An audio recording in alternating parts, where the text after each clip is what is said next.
for your free case evaluation. Mashni Law, protecting your rights and defending your future. W223CV Lexington. ESPN Sports Radio 1392.5, WLXG Lexington, and LM Communications Broadcasting Station. The only no-filter sports show in Kentucky. It's the Alan Cutler Show with award-winning TV sportscaster Alan Cutler. I won't hang up until you tell me you love me. All right, I love you. Ladies and gentlemen, you've heard it from Alan Cutler. He said he loves Sean Woods. I feel the same. I've always thought you're absolutely the best and always enjoyed being around you. And listen to Alan Cutler, folks. It's a pleasure for me, an honor to be on here with such a legend. Everything you said was absolutely 100% correct. Man, is this the great Alan Cutler? Is this the infamous Alan Cutler? Of all the broadcast television people that I've encountered, you are among the absolute elite. Cut to the chase has a 5-length lead past the 16th pole. Cut to the chase. Victor Espinoza to win it. Continue doing what you're doing. You're really good at it. I talk on many radio shows, and you are the best. Be nice, America. Let's have a great day. I love the game, and I love winning. Hello, Mark. Mr. Pope, 1996. Oh, my gosh. What?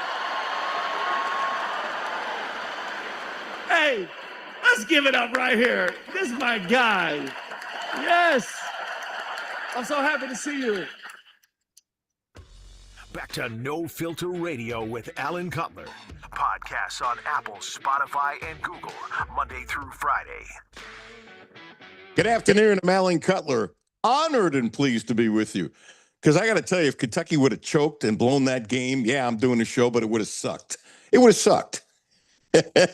And you think that Kentucky is the big news of the day. Kentucky wins 78-72. It is not.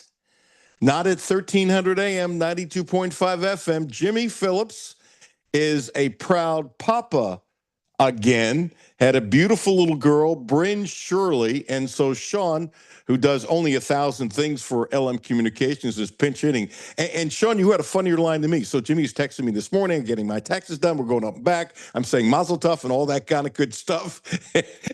And he says, of course, that Mama and baby are doing fine. And I go, well, that's great. And I knew they'd be fine, but I was worried about you, Jimmy. I was just worried about you. And so he kind of laughed. And then, Sean, you had the line of the day when you said, as Jimmy would be freaking out, he would be like what?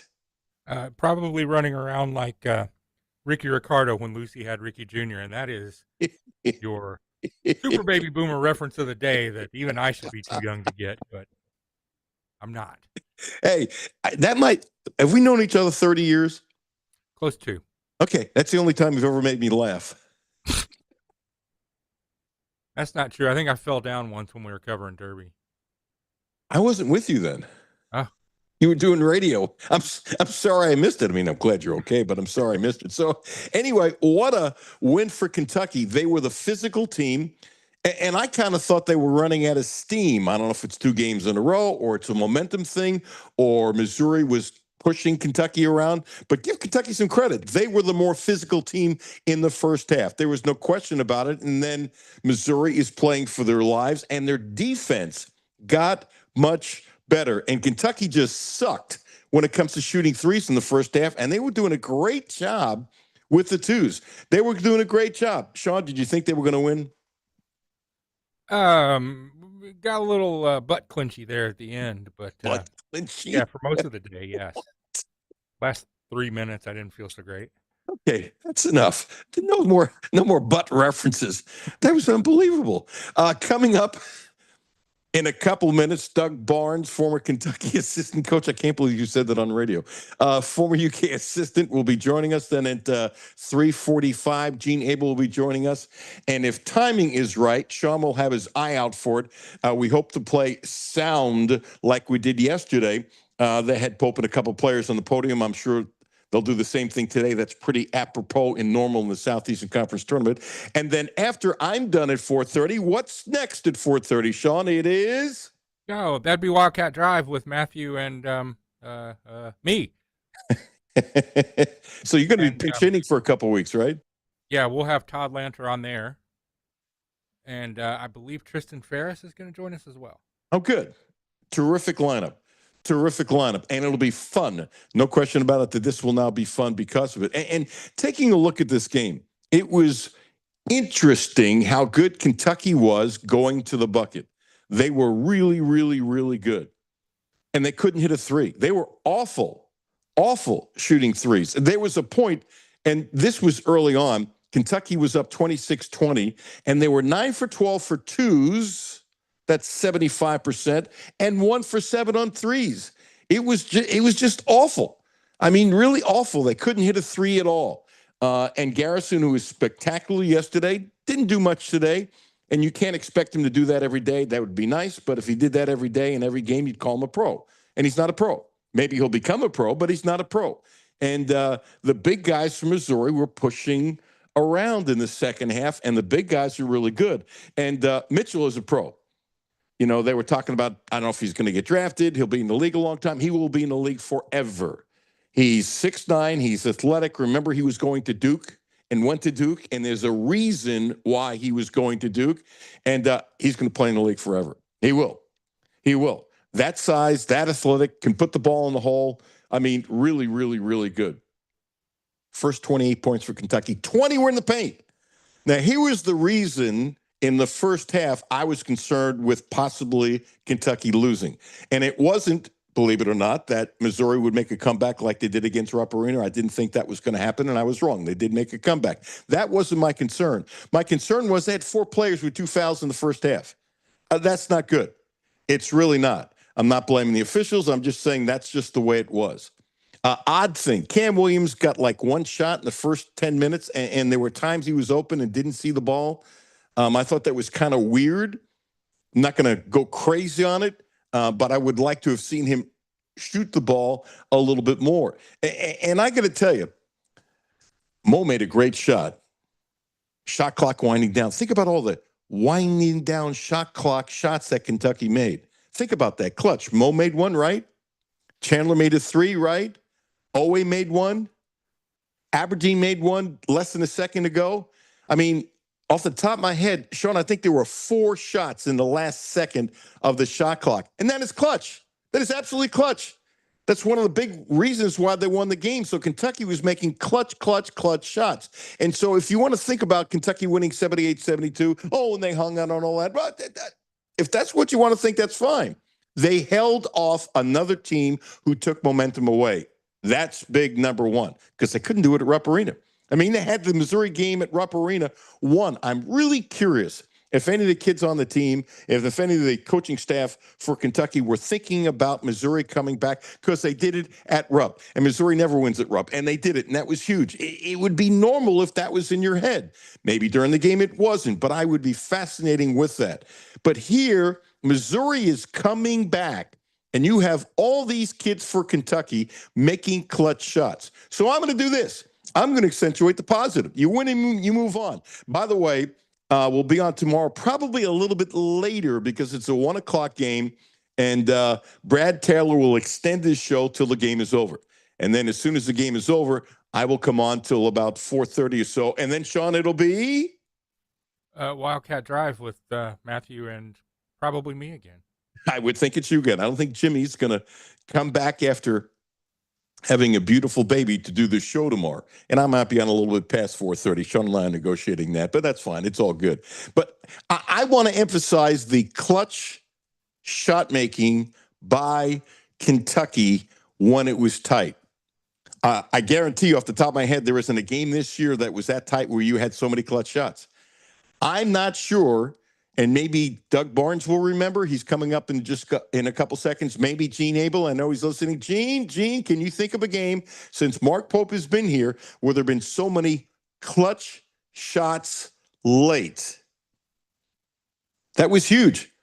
I don't know, Sean, if you can think of one. I don't think there's been a game since Mark Pope has been the head coach like this.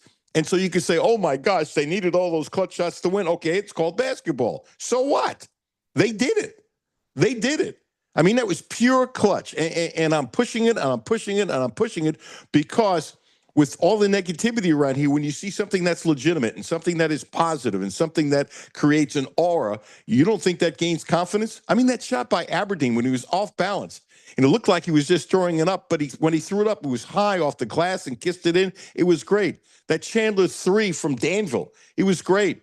The 0-8 drive, it was great. I mean, and Mo, with his right hand, going against a guy about, 7 inches taller, with his right hand on the spin, making that little, I don't know if you call it a hook shot, a push shot, a shove shot, whatever. Nobody has a really good hook shot anymore. And I thought it was great. I didn't think it was good. I thought it was absolutely unequivocally great. And congratulations. Now, here's the obvious. They play Florida tomorrow. So there's a couple things going against them. 3 games in 3 days. Tough, okay?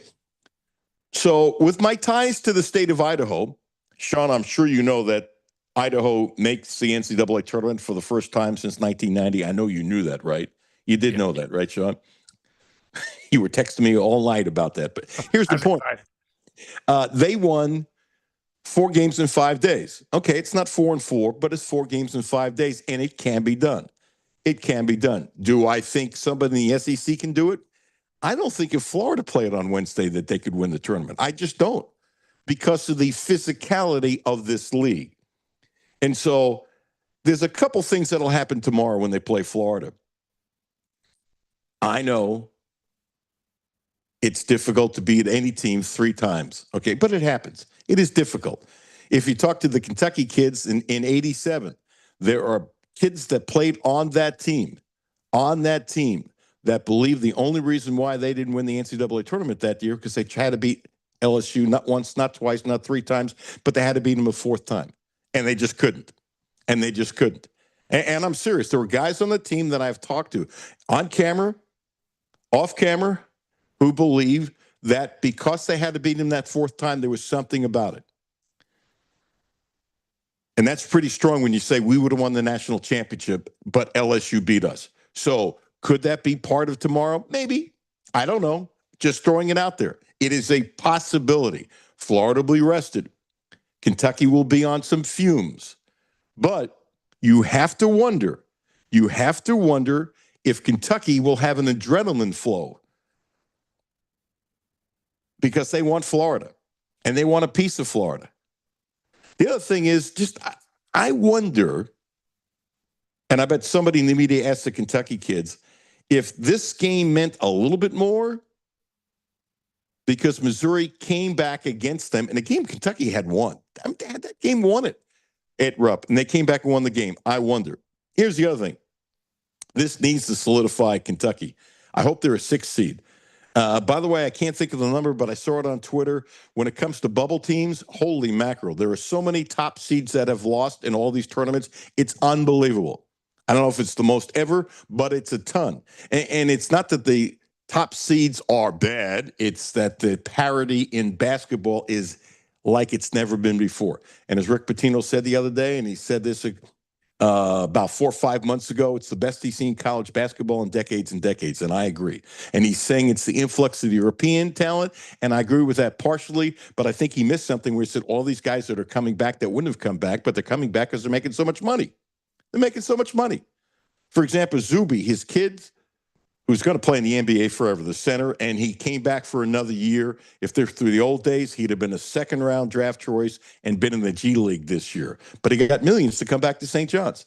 And he should be drafted pretty high. He's going to play in the NBA forever. And when you get kids like that who wouldn't be around and you add them to a team like St. John's, where in the old days he wouldn't be here, it's changed basketball. I mean, it's March Madness. It's beautiful. It's just absolutely beautiful. I am so excited. Really good stuff. I'm watching basketball till my eyes bug out. I don't know if you're doing that, but I'm doing that. So Kentucky and Florida at 1 o'clock tomorrow afternoon. And do I think they have a shot? I absolutely do. Am I sounding like a homer? I'm not Homer Jones. By the way, Homer Jones was one of the great wideouts of all time. I'm sure you knew that, Sean. Number 45. Long thread for the Giants in the 60s. Man, Was this I love a wideout wearing number 45. I think he was 45. I would bet your paycheck on that he was number 45. One of the great wideouts of all time. He really was. He really was. I'll tell you what's one of the great things to do of all time, if you need a vehicle, is to consider immediately my suggestion, Quantrill. That's right, Quantrill with the Volvos, with the Cadillacs, with the Subarus.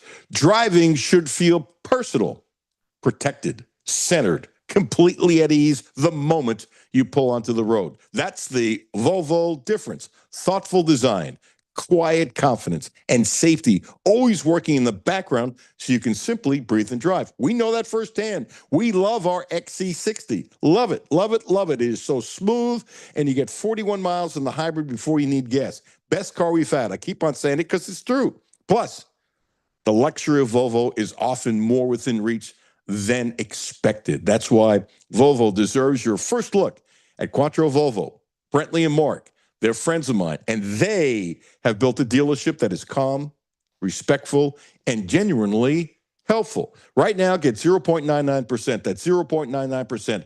0.99% APR for 36 months on most 2026 models. See dealer for details. Visit QuattroVolvo.com. Coming up, former UK assistant under Eddie Sutton, my dear friend Doug Barnes, another buddy coming up later, retired sports editor of the Lexington Herald Leader, Gene Abel. We hope to have Kentucky postgame sound, which is usually in the range of 8 to 11 minutes, maybe a little bit longer because they won. We will see. We hope to play that. And then Wildcat Drive with Sean and Matthew, because Jimmy's a father again with a beautiful girl. Mazel tov. We are so happy. And honestly, that's the big news of the day for me. I know you're supposed to say it's Kentucky winning 78-72. I think it's great Kentucky won 78-72. But I've been with Jimmy now in the 4th year. I'm so happy for him and his family. It's absolutely unequivocally off the charts. Alan Cutler, 1300 AM, 92.5 FM. No Filter Radio with Alan Cutler, brought to you by Quantrell Auto Group.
Thursday, March 19. Tickets on sale now at the historic Kentucky Theater in Lexington.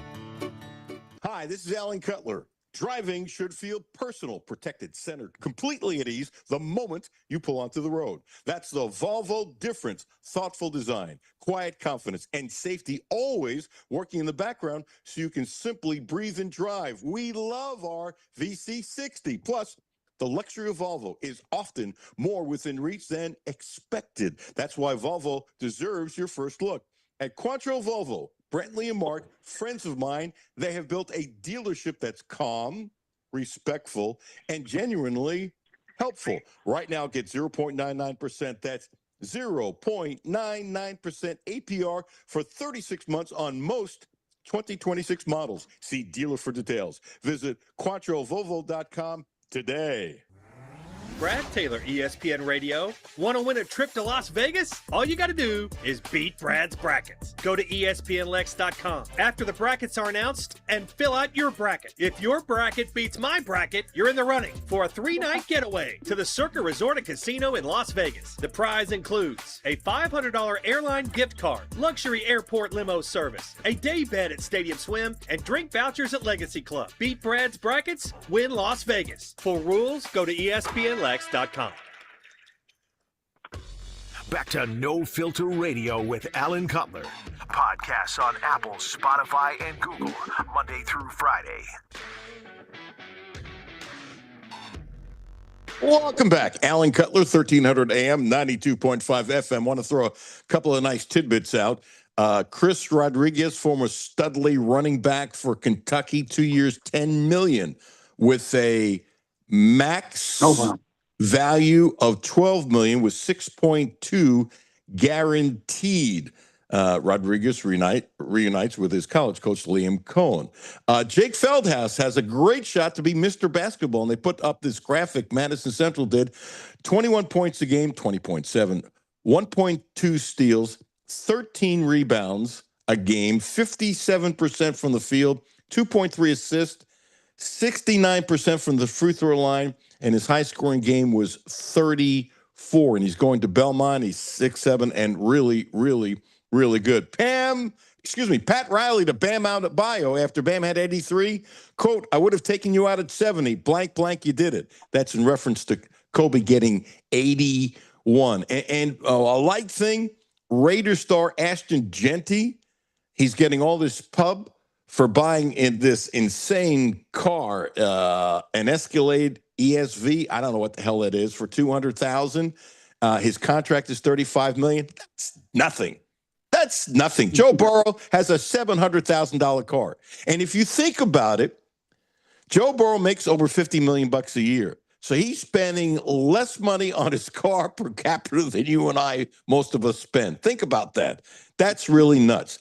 And now, ladies and gentlemen, without further ado, my dear old friend, Mr. Popolock, former assistant coach for Eddie Sutton back in the 80s, Doug Barnes. Doug, how are you? Well, I'm doing great, Alan. It's a big win for the Cats. You were on the bench when Kentucky, unless I've lost my memory totally, had to play LSU a fourth time, and Kentucky lost, correct? Correct. Yeah, we beat them 3 times, and I think each one of those victories were over 20 points or close to it and stuff. It was the finals of the regional, and they beat us, I think, 2 points, and we, they ran a special zone, triangle and 2, and of course they went man to man on Kenny, and then the other one was, I can't remember, one of our wingmen. Anyway, and we just couldn't score, and it was tough because that'd been our chance to go to the Final Four. We were 32-4. I recall a number of players on that team. I wasn't here then. I was in Pittsburgh at KDK, but when I came back and talking to the guys and stuff like that, there were a bunch of guys on the team that told me on camera that they were expecting to win the national championship, but they weren't happy that they had to play LSU a fourth time. Did you have a feeling this could have been a national championship team? And this is relating to what's going on tomorrow, but let's talk about this first, going back to the 80s. Well, again, it's just we were fortunate because we started the same lineup all 36 games, so we had no injury on a starter. That doesn't happen very often. But whenever you got Kenny Walker in the middle, it takes 2 or 3 people to try to stop him. And we had Darren Harden was at the Roger was at the point guard, who's very smart. Of course, Ed Davender was one of the best defensive guards in the country and stuff. And then we had Winston, and then James Blackman. So that starting lineup was it's very strong, and our defense was such that we were in every game. That's for sure. I'm pushing the positive, Doug Barnes, former UK assistant back in the 1980s, Mr. Positive, because this was a game Kentucky was in control. Then all of a sudden, Missouri got more physical. I don't know if Kentucky looked a little tired. Missouri got some momentum. Mitchell was absolutely spectacular form, but they didn't give it away. But I'm pushing a positive. I can't remember a game since Pope has been here when there were 4 clutch shots at the end of the shot clock. At 4. That's a ton of. I mean, Diabate's with his right hand at the end of the shot clock, and Chandler's three from Danville, and Aberdeen kissing it off the glass high when it looked like it was possible, and then always shot. I mean, there was four in the last second. You almost never see that. So instead of somebody saying, "Oh my gosh, Kentucky could have blown," and stuff like that, no. I'm going positive. You don't often see four kids make those kinds of shots late in a game, and that was the difference in the game, yes? Well, yeah. I mean, there's no question. Each one of them was a tough shot and a very needed basket at that particular time. I give Coach Gates credit. He went into that zone and forced us to shoot three. I'm not saying he forces, but it kind of encourages us to shoot threes, and that's how they got back in the game. And instead of us trying to penetrate in the middle of it, we took some shots we probably shouldn't have taken, but that got them back in the game. And then fortunately, we were able to hit the shots that we had. And also, Alan, we had to stop when we needed it. I thought always help on Mitchell was, I mean, that was kind of the game because it was. I'm not sure. Otherwise, you could stop him because boy, he's a player, and but that was really smart all the way to double him and get at least his hand on the ball, and that was the big possession. Here's Sean Wood sent me a text on the game. They are showing grit. 2 exclamation points for Sean. Finally playing with a sense of urgency, especially on the defensive end. 2 exclamation points. Oweh, 2 exclamation points, maybe playing himself into a low first-round pick. Your thoughts, Doug Barnes? Well, I mean, I think he'll have to be considered, that's for sure, because of his ability to hit the shots when you need them, and to be able. I mean, he's just kind of unstoppable if you can get him one-on-one.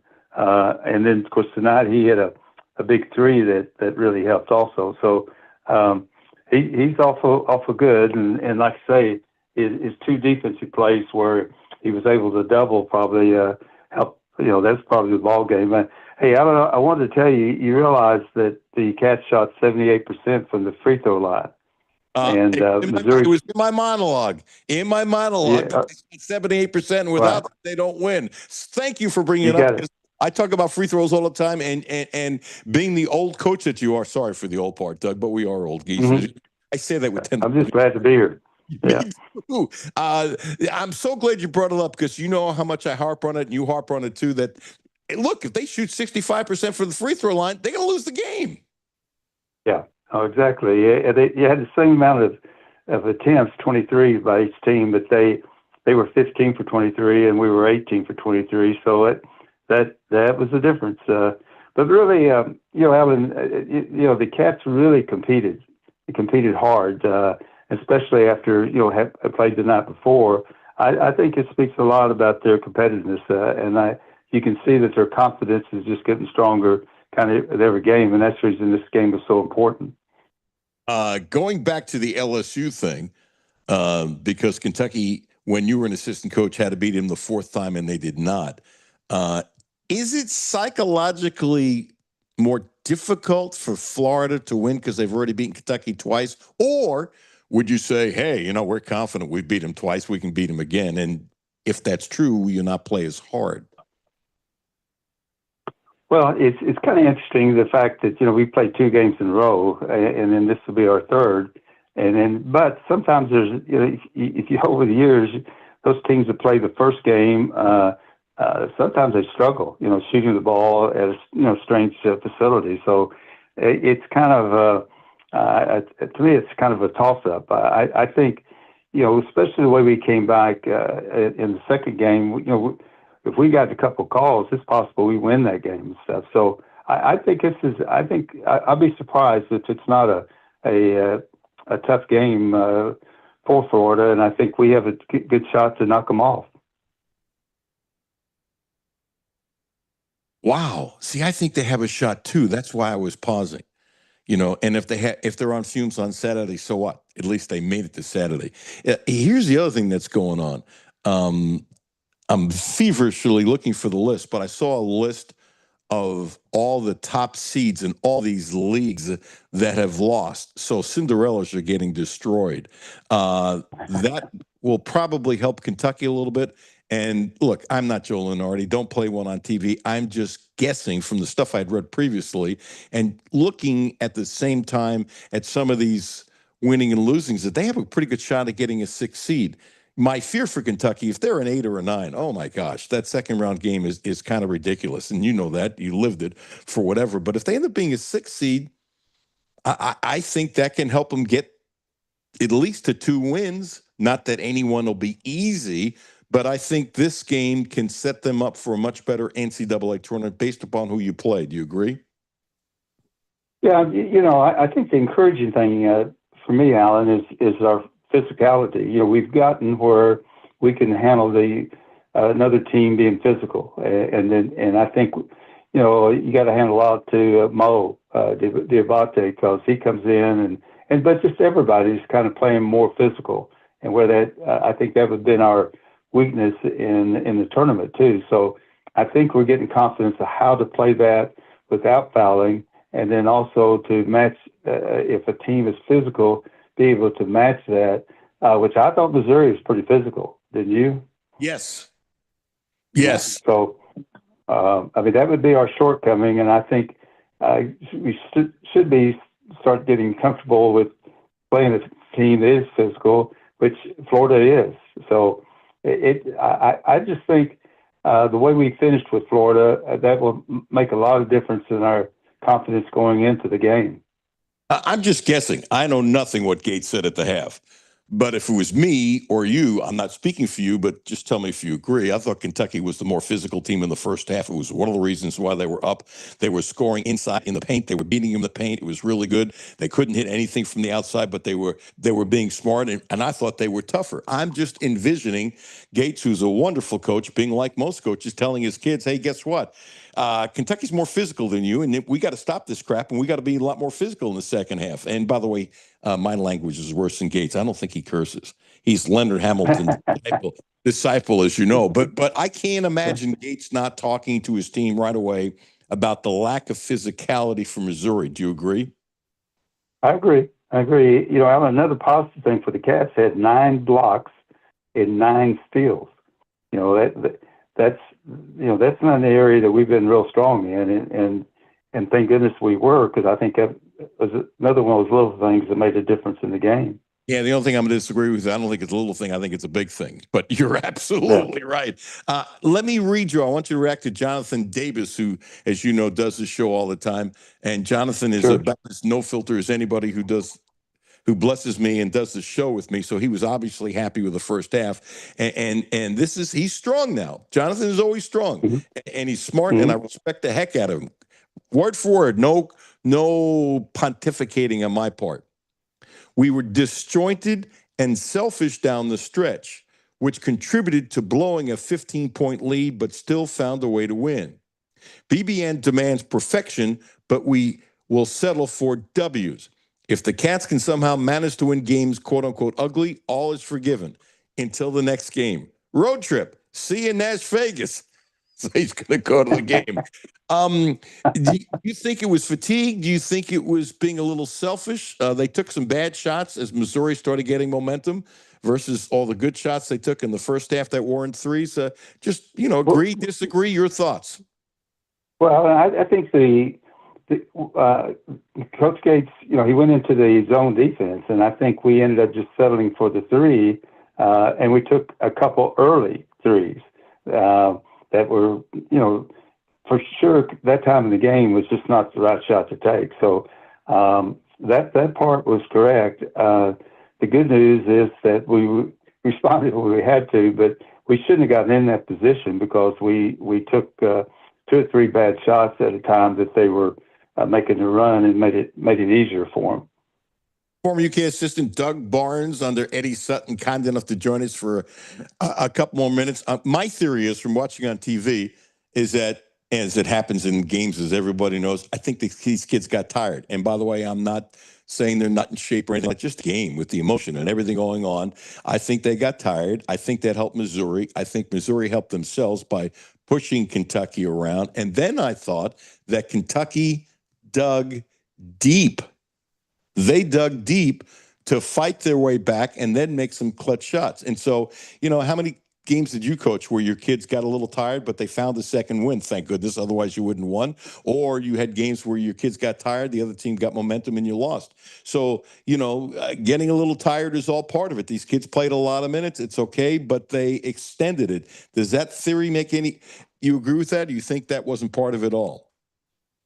Well, I was concerned about it, especially the last 5 minutes, because you knew that they were going to run. And then, boy, Allen, in basketball, when somebody like Mitchell gets a hot hand, I mean, I've not noticed him before, but boy, I mean, he made 2 or 3 just phenomenal shots with being guarded. It makes it tough in basketball if you get a guy hot like that. So, but again, we ended up helping at the right position, the right time to stop him. But that was my concern, that once he got in the last 5 minutes.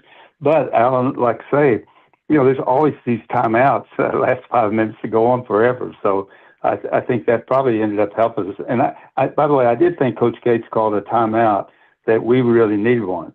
And I thought my thoughts were that I wouldn't have called one because I thought we needed it worse than his team. But he probably had some points he wanted to make. But I thought the timeout helped us, quite honestly. Let me throw a number at you. Odd. So on the one hand, they both shot 55 shots, both teams. Kentucky made 27 and Missouri made 26. So Kentucky shot 49% for the game and Missouri 47. Doug, this is crazy. Both teams shot 23 free throws. How often does that happen? Yeah. Kentucky made 18. Missouri made 15.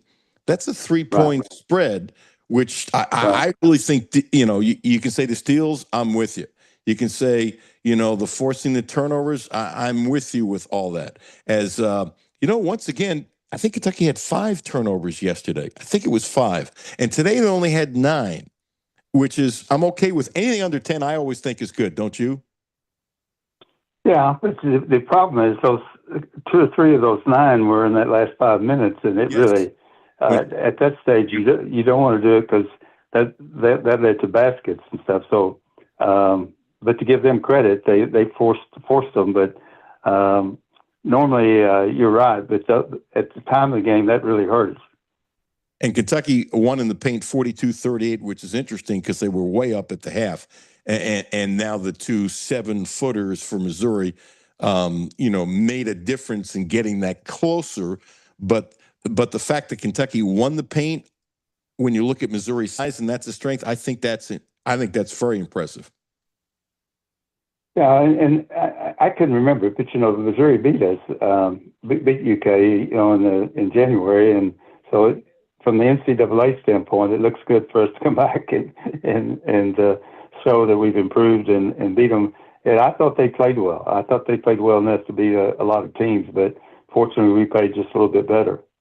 By the way, Missouri only led for 48 seconds. Okay, if Kentucky is going to beat Florida tomorrow, Doug Barnes, paint a picture for us.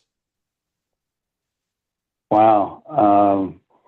Wasn't prepared for that, but the big thing with Florida is that I don't think you get in a running game with Florida. I mean, they are as good at transition offense as I've seen in a while, and I think you got to.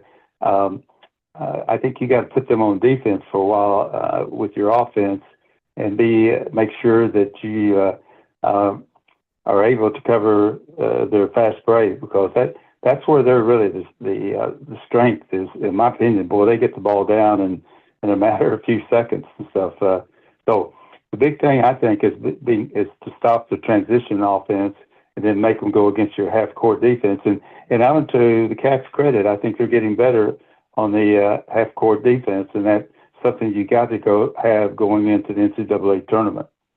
And a couple of weeks ago, I think it was 2 weeks, when I asked you what Kentucky had to do to facilitate an improvement of their chances in postseason, the first word out of your mouth was defense.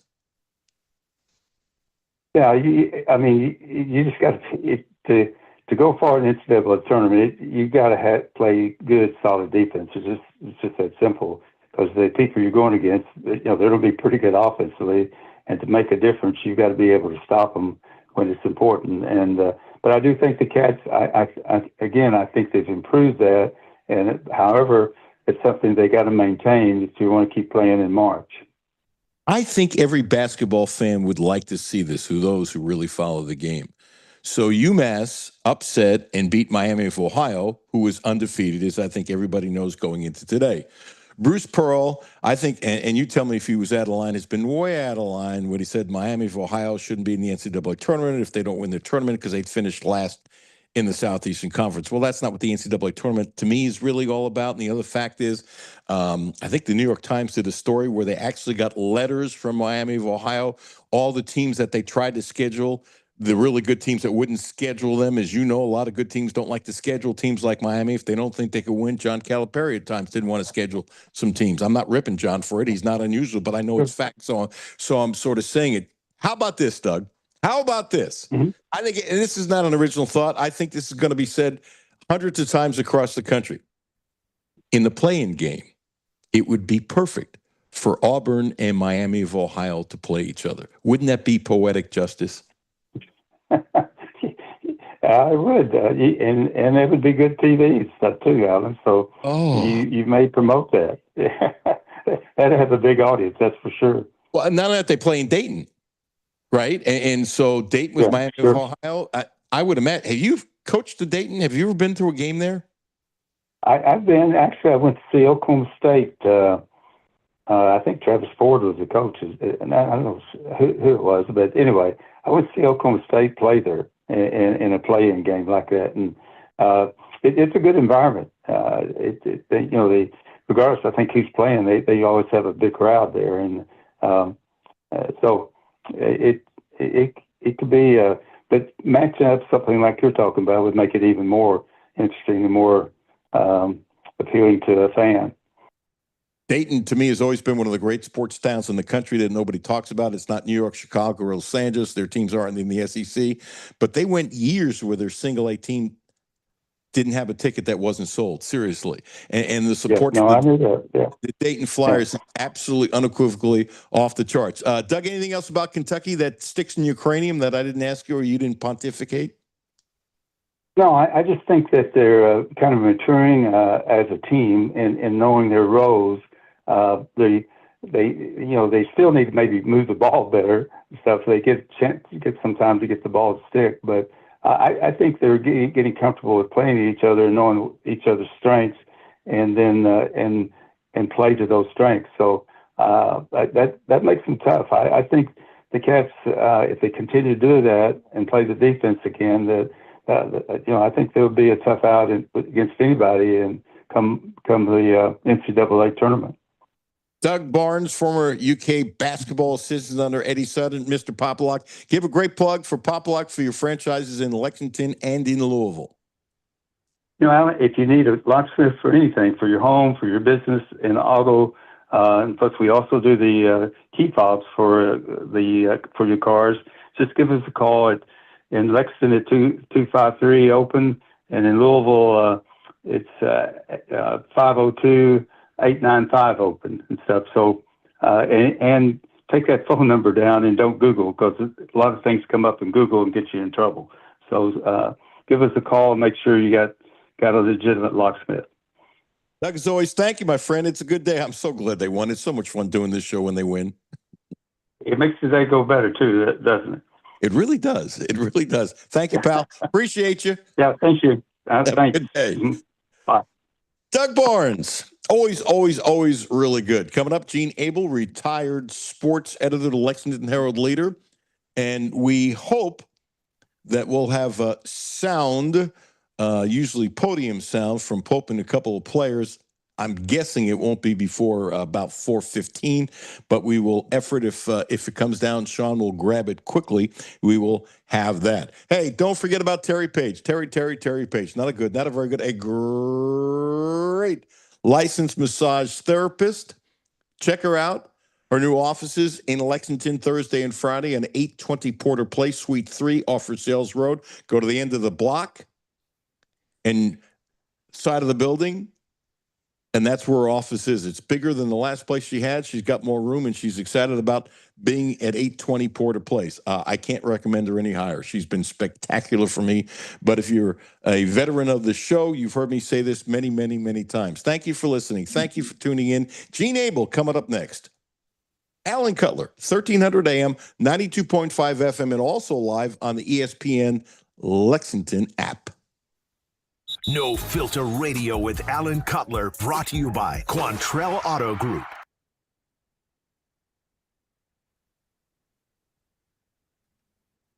Okay, we can do this when you're ready. 3, 2, 1.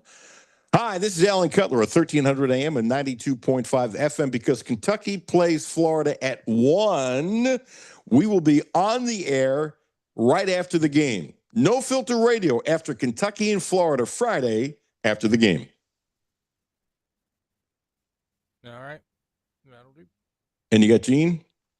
Gene is in. I got to ask him to unmute his mic, but he's in. Okay.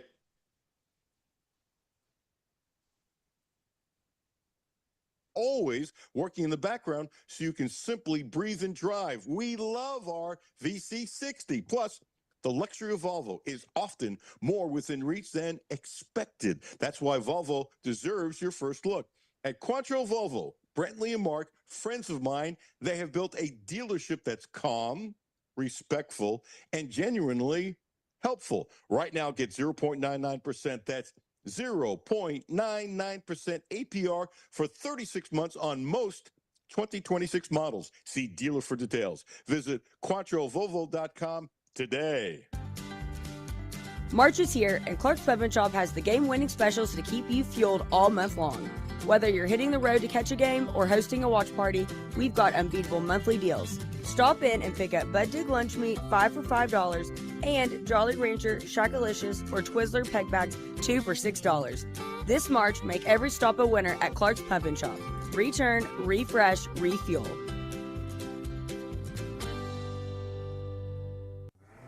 Brad Taylor, ESPN Radio. Want to win a trip to Las Vegas? All you got to do is beat Brad's brackets. Go to ESPNLex.com after the brackets are announced and fill out your bracket. If your bracket beats my bracket, you're in the running for a 3-night getaway to the Circa Resort and Casino in Las Vegas. The prize includes a $500 airline gift card, luxury airport limo service, a day bed at Stadium Swim, and drink vouchers at Legacy Club. Beat Brad's brackets, win Las Vegas. For rules, go to ESPNLex.com. Back to No Filter Radio with Alan Cutler. Podcasts on Apple, Spotify, and Google, Monday through Friday. Cats beat Missouri. They hang on. Welcome back, Alan Cutler, 1300 AM, 92.5 FM on late, because it makes no sense to do the show 12 to 2 when I'm watching a game and you're watching a game. We'll do the same thing tomorrow. Tip-off is at 1:103, whatever. And after the Florida-Kentucky game, which we hope Florida doesn't beat Kentucky 3 times in a season, we'll be on the air right after that. Couple quick notes, and then bringing Gene Abel. There's a 4-star quarterback named Andre Adams that Jacob Polachek at KSR did a story with. And he's got a quote from Adams saying there's a strong bond with the UK staff. So there's a picture between Stein and Adams. And thank goodness that Adams is much taller. Hey, come on. Stein picks on himself for being short. I can do the same thing, too. And here's the quote that Jacob got. The way they coach makes me think they'll get the best out of me. And was it Nick Roush the other day who said they're in on 5 of the top 10 quarterbacks? I mean, this becomes quarterback you, and everybody knows it's totally different. Now, Gene, before I introduce you properly, I want to throw this at you because this is a you thing and a me thing. And we're going to talk Reds for a minute. Gene Abel, outstanding gentleman, retired sports editor of the Lexington Herald Leader, who graces us with a ton of time all the time. I'm guessing you already know this because I know how you are the Reds. And I'm going to be a hypocrite here because on the one hand, spring training is BS, but sometimes it's actually really important with stats. So McClain, the second baseman, who I love and you do too, who's coming off a horrible year because of the shoulder, who said he was told it would take him longer. I get it, spring training. first in home runs in the major leagues, first in RBIs, first in hits, first in run scores, first in batting average, 607, which you can't continue doing this, first in slugging percentage, first in OPS. I've never seen this in spring training on anybody or in the major leagues after a few games. Never seen anything like this. The point being is if he turns out to the player that I think he's going to be and you think he's going to be, the Reds are a totally different team. Hello, Gene. Thank you for gracing us with time. Give me a Reds comment, and then we'll talk about today's game. I agree with you on McLean. I think Tito called him the connector. I think that's the perfect word. He's the guy that sort of connects the rest of the team, and defensively and offensively. You put him in that 2 hole, they solved a big problem. McLean was as good as Ellie when they were rookies. I think he's actually better offensively. He's not as electric as totally different kind of player, but McLean, I think, is a key player on the team. Starting out without Hunter Green isn't a good sign.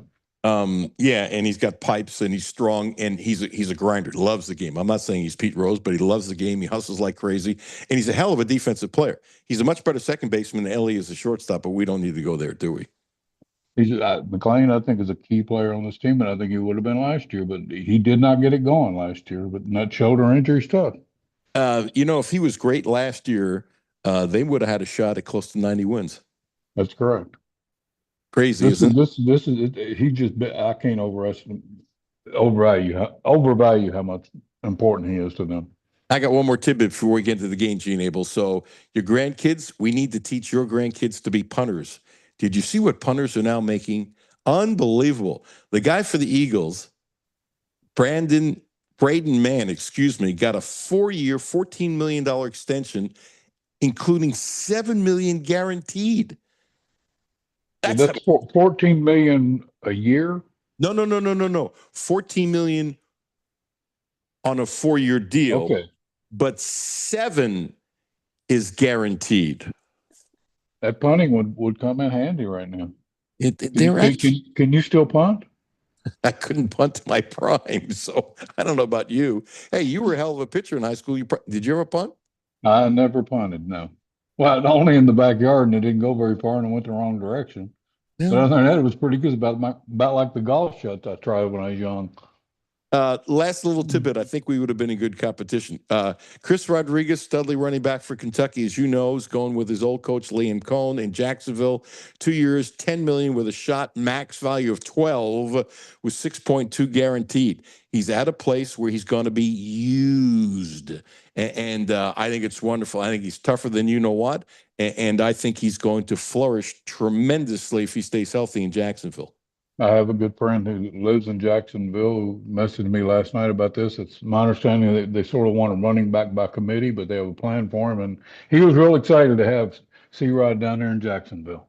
I'm going to do 1 or 2 more tidbits because we get into the game. This drives me nuts. There's a guy Something named... drives you nuts? Matt, yeah. Shut up. You're smiling too much as you say that. You do have a way of getting your zingers in. I do want to say one thing before we go any further. Congratulations to Jimmy. That's just incredible. Amen. Amen. Okay, go ahead. And Jimmy has a beautiful daughter, and so he's a father of 2. And he said, "Mama and baby doing okay." And once he said everybody was fine, and I said, "Mazel tov," and I said, "Yeah, Jimmy, I wasn't worried about your wife and your baby being fine. I was worried about you." Well, Jimmy's about to have that little baby wrapped around his finger, or the other way around. But anyway, I don't know if you heard.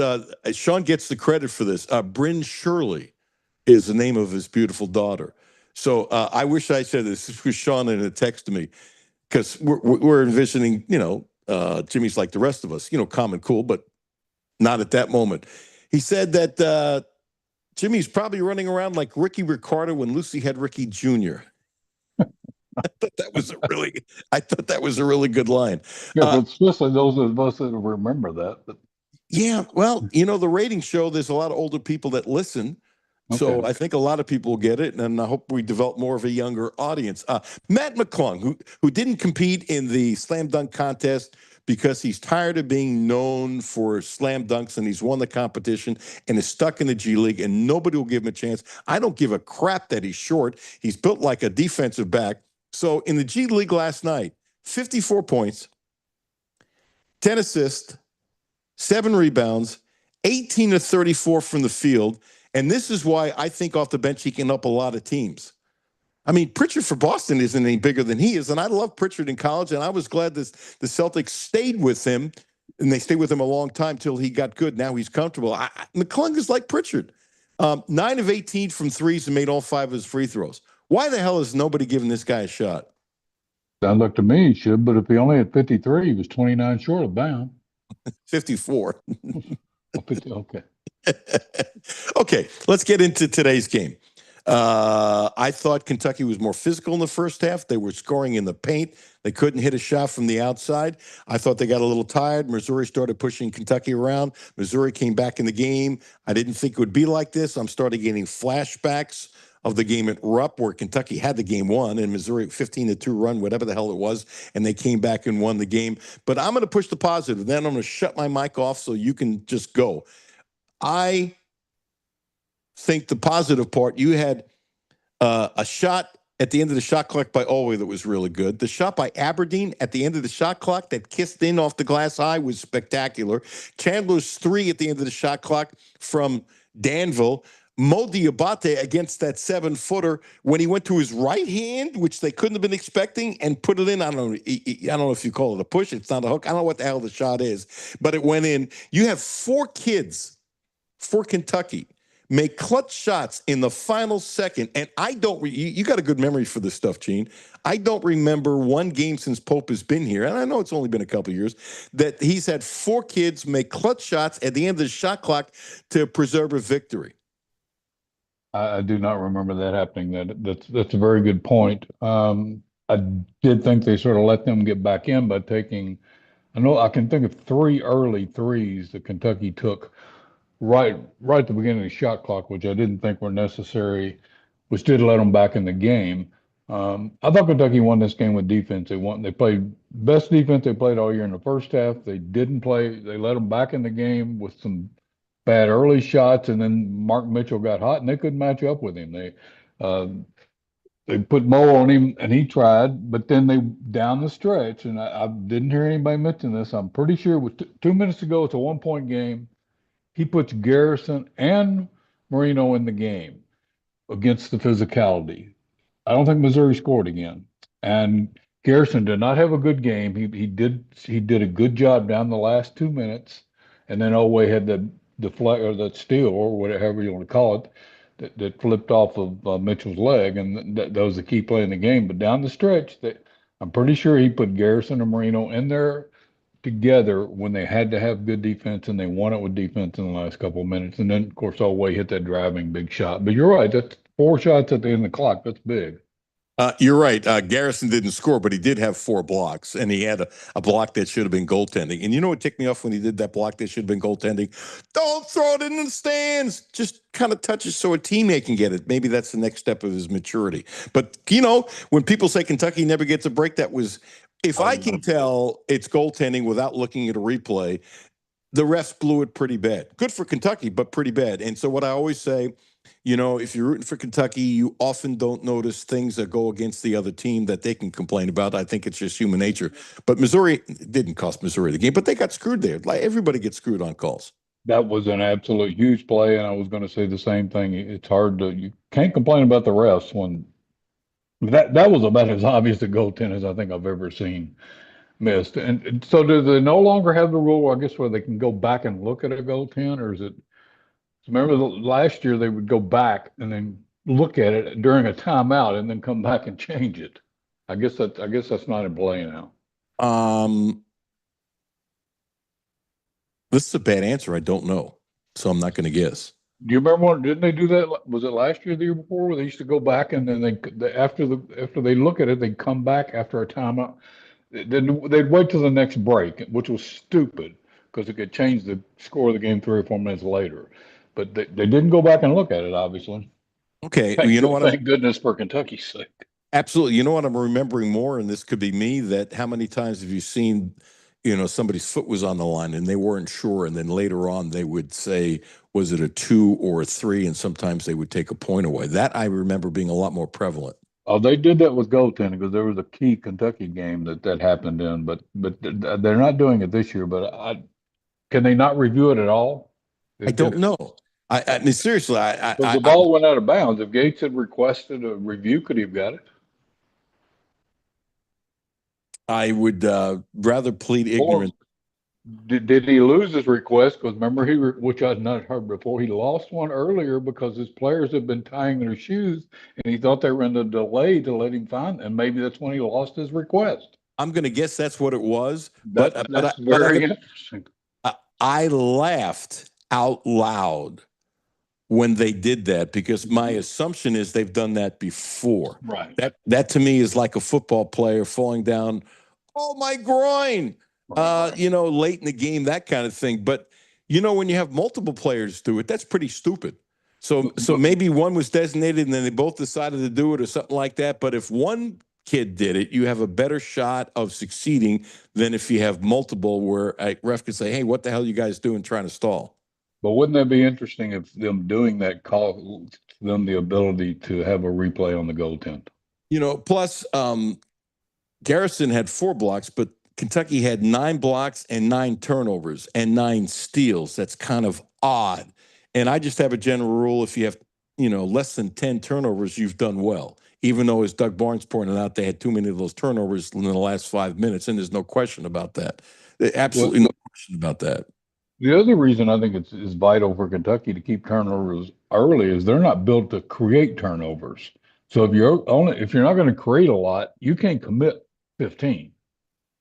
Well, always steals the ball, and he's great at it. And Chandler's pretty good at it, and that's creating turnovers. So, but their number generally of creating turnovers is not high. In the 2 years Pope has been there, that's not the way they play defense. Yeah, I'm with you on that. It's not something you would say, hey, Kentucky's really great at turning somebody over. I don't know where they are nationally. I need to look it up, but I think the temperature is the same. And one of the things that Chandler did that I liked is that he adjusted. He went more to the hole. And I thought that was pretty good. And yesterday he did something I haven't seen very often. He used the dribble to create space, and he had a fake, and he used his left hand to create enough space to get a 3. And I don't think I've seen him do that move. And so my thing for him for next year is the same thing with Noah. I thought Noah would be a better player this year. And one of the things I said before the season that I was wrong, I really thought that he would have learned in the offseason not to be great, but to be much better using the dribble and fakes to create space for a shot. He's not good at it. That doesn't mean he can't be very good at it, but I thought that would be much better.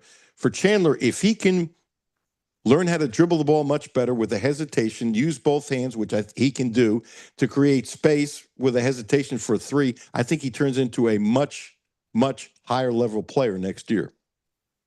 I would agree with that. I don't think it's not that easy to do. I think for the same reason he struggles at point guard. When he tried to play point, he's not real comfortable with people up in his grill trying to go by him and dribbling. And that's a totally different kind of skill to go by people. Right now he's just deadly shooting when he sets his feet and goes. And if he can add that to his game, he goes to a totally different level.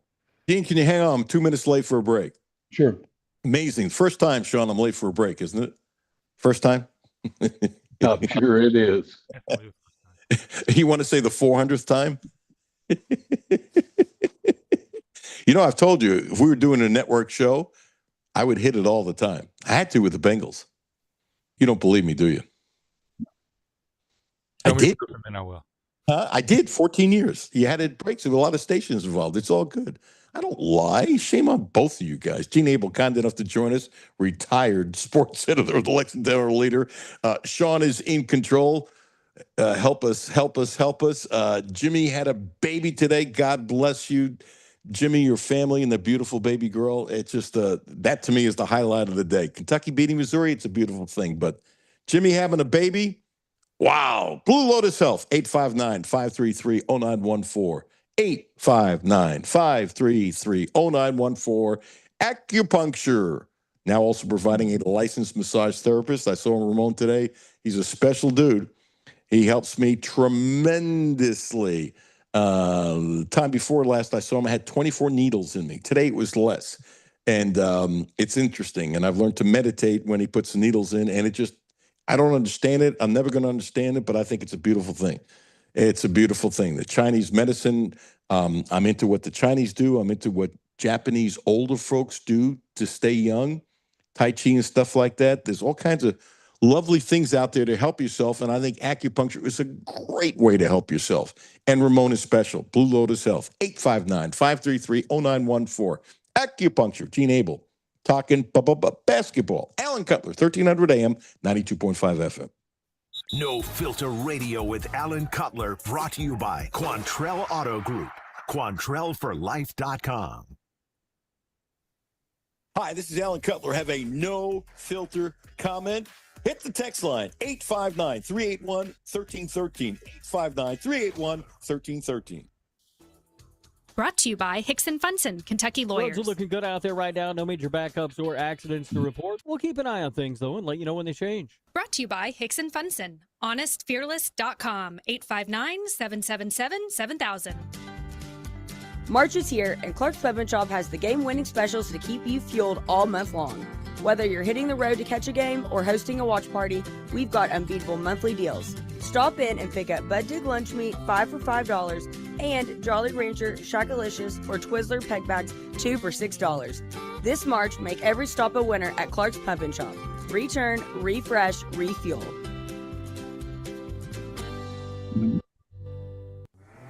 Brad Taylor, ESPN Radio. Want to win a trip to Las Vegas? All you got to do is beat Brad's brackets. Go to ESPNLex.com after the brackets are announced and fill out your bracket. If your bracket beats my bracket, you're in the running for a 3-night getaway to the Circa Resort and Casino in Las Vegas. The prize includes a $500 airline gift card, luxury airport limo service, a day bed at Stadium Swim, and drink vouchers at Legacy Club. Beat Brad's brackets, win Las Vegas. For rules, go to ESPNLex.com. Back to No Filter Radio with Alan Cutler. Podcasts on Apple, Spotify, and Google, Monday through Friday. Wildcat Drive coming up at 4:30 with Sean and Matthew. Gene Abel, kind enough to join us. We have some post-game sound. We'll play in about 10, 15 minutes. Gene, do you have any fear is that it's a sporting event, that Kentucky will have no Juice 1 playing Florida tomorrow at 1 o'clock, which will be on after the game? Brad Taylor's show at 2 will be a little longer. Do you have any fear that because Florida's beaten Kentucky twice that they just can't beat him? Do you think maybe it's difficult beating a team 3 times, something you and I have heard for 1,000 years? Are you concerned that Kentucky will have fatigue? Are you concerned about that? I think early in the game, it works to Kentucky's advantage to be relaxed and comfortable with the atmosphere. The longer the game goes, it works more to Florida's advantage because of the fatigue factor. But fatigue would be the least of my worries if I were playing Florida tomorrow. Florida's really good. They're big. The size could wear on Kentucky, but it wears on everybody. The beating 3 things, beating a team 3 times, I'd rather have beaten them twice than have lost to them twice. If I were Florida, I'd feel better about it. My question: which team has more at stake tomorrow? Is Florida playing for a 1 seed? And I'm guessing Kentucky's probably off that 8 line now. Boy, that's a great point. I can't imagine Kentucky's on the 8 line now at all. Actually, I think they have a shot at 6, but like I say, I'm not.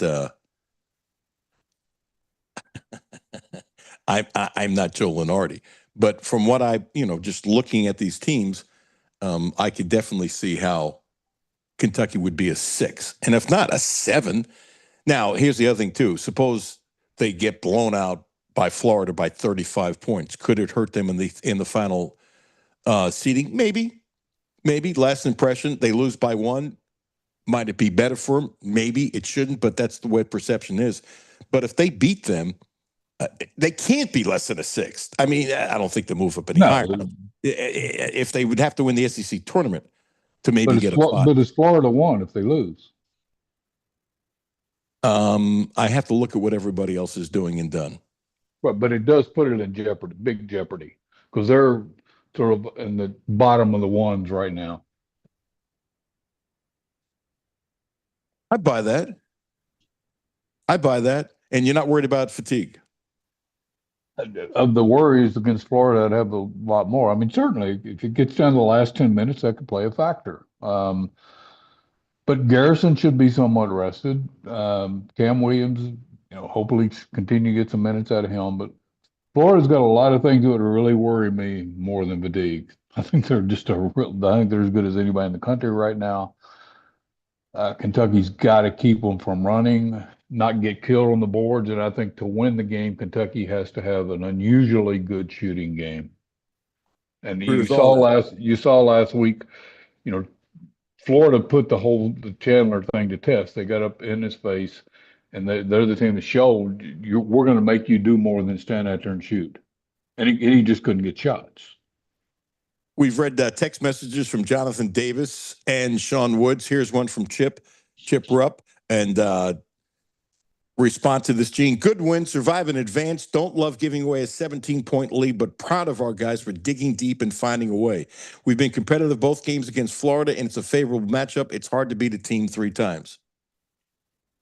I would agree with all that. I think, but like I did say, I would rather have beaten them 2 times than having to lost them. I'd rather be in Florida shape than Kentucky, but if you beat them twice, you're probably the better team. But all that's true. I mean, they giving up the lead did not help. It didn't look good, but they did go down deep and they found what they had. The last 2 minutes of defense were crucial. I mean, that game was in Missouri's hand. Mitchell was unstoppable, and Kentucky figured out a way to do it with some solid defense down the stretch, and then made a couple of buckets. So, had Kentucky lost, would you be saying that they choked? I'm not big on the word choke because I just think athletes at that level, I'm not big on choke. I think the other team got hot at the end, got confidence, found a player you couldn't stop, and that was my concern down the stretch was they couldn't do anything with Mitchell. I wouldn't say choked, but okay. That's just me. No, that's all good. And Mitchell's going to make a lot of money for a long time playing basketball. There's no question about that. Yeah. Well, what is it? Because they kept saying he probably won't get drafted, but we'll make it. Well, I don't know what size he is, but what's the knock on that kid? Every time I've seen him, he plays like that. Well, let me throw a couple players at you. I always pronounce the name wrong. The kid from Gonzaga who's beat Kentucky, and I've watched them play 5 or 6 times this year. Is it Ike? Yeah, I know what you're talking about. I apologize, but he's a monster. And they're upset that Mark Few he's not getting all this love for All-American. There are some big guys that are getting, I think, tremendously overlooked. And I think Mitchell is one. I think he's another. But Mitchell is much more fluid. I mean, the big guy from Gonzaga, who I love, but he hasn't shown the ability to step out and shoot. Mitchell, actually, he is now. His shot. He's shooting, okay. But Mitchell's shooting 42% from 3. But anyway. Yeah, no. Mitchell's a much better shooter. The big kid from Gonzaga couldn't shoot until this year. Okay. And now he's shooting this year. It's a big change. But he's going to play pro ball forever. I just still think there's this thing. It's gotten better that big guys are not getting a lot of respect. I don't think that's changed at all. I don't know why, but I don't think that's changed. It's to devalue. But some of the teams are starting to add big men. Houston plays with a couple big men now a lot, and they're not the only one. And Cleveland has been for a few years. Cleveland does play big men, yes. Well, Atkinson's kind of old school when he does that. There's no question about that, how he looks at it.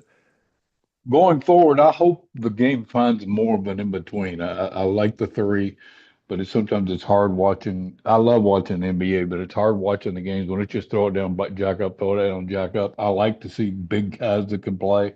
I hope we find an in-between going forward.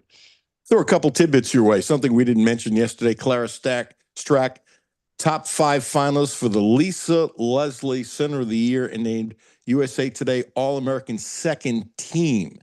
Do you deem that the women's team they've had a lovely year, but did you expect more out of them? I don't know that I expected no more. I think they're at the point right now to where their season will probably, which is typical, but even more so in their case, be determined by how they finish. If they make a good run, I think it could be a really nice season. Their struggles were when Key was hurt, but one player being hurt really seemed to throw them off. I wasn't disappointed in what they did. but I'm real interested to see how they play now. And that when she stays out of foul trouble, they're a completely different team. I actually think they're going to do better in the NCAA tournament than people think because the competition has been so good in the SEC tournament that I think they will have an advantage. And you will see who they're going to play and that kind of stuff. But it wouldn't surprise me if they make at least the Sweet 16 based upon their talent. And I think the SEC women is probably better this year than the men. What do you think? That's probably correct. Yes, and I think both are strong, but the women are really strong. I would like to see Coach Brooks get them to a Final Eight. I think that would really make it a good season. And he's got a hell of a recruiting class. Gene, anything else going on with Kentucky we didn't talk about that's in your cranium?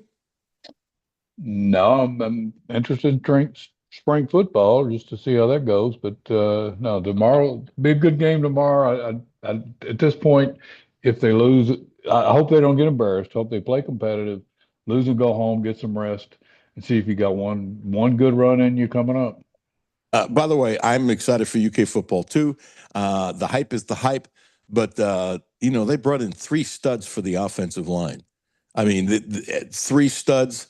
They've got a couple really good running backs. I'm not sure about the receivers. I'm sure some of these receivers are better than I know, and that's okay. That is a hope, not a sure. The roster looks like an improvement of last year, and I think his enthusiasm right now is wearing perfectly, but you got to back it up. Absolutely, he's got to do it when it comes fall. That's what it boils down to. And you talk about the receivers. The Gilmore story is just a whole nother. That's just I don't even know what to say. How many different schools has he been to? Well, he's been to. If you count Kentucky twice, he's been to 4 in the last couple of months. With never moving. Because I don't think he ever went to Louisville. And he ever went to Baylor, from what I understand. He stayed in Lexington.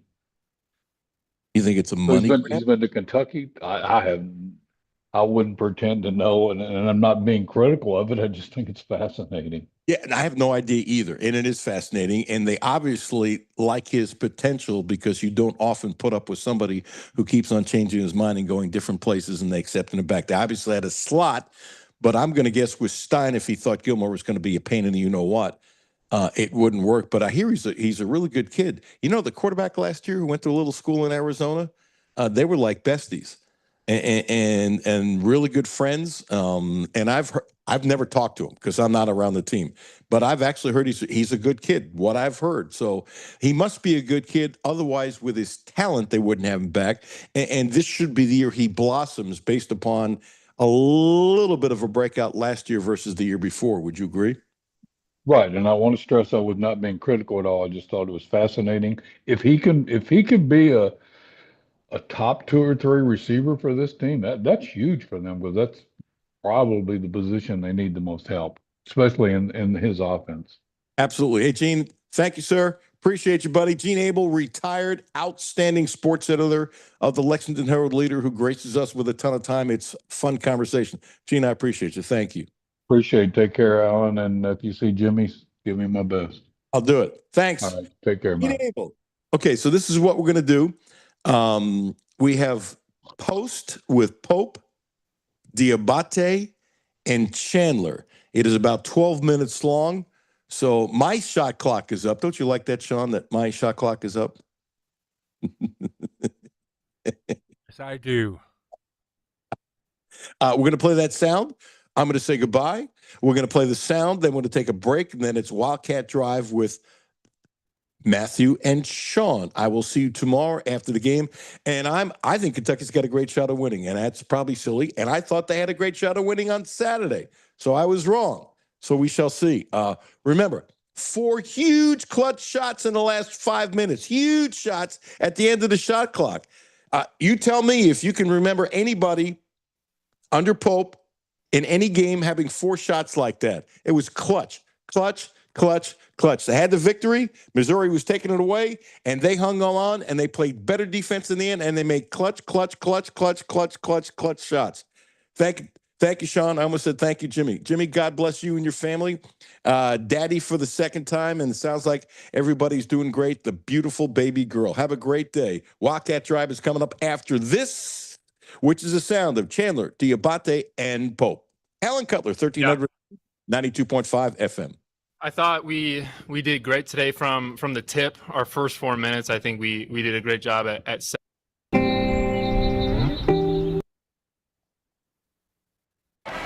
Hey, AT&T. Brought to you by Hickson Funson, Kentucky Lawyers.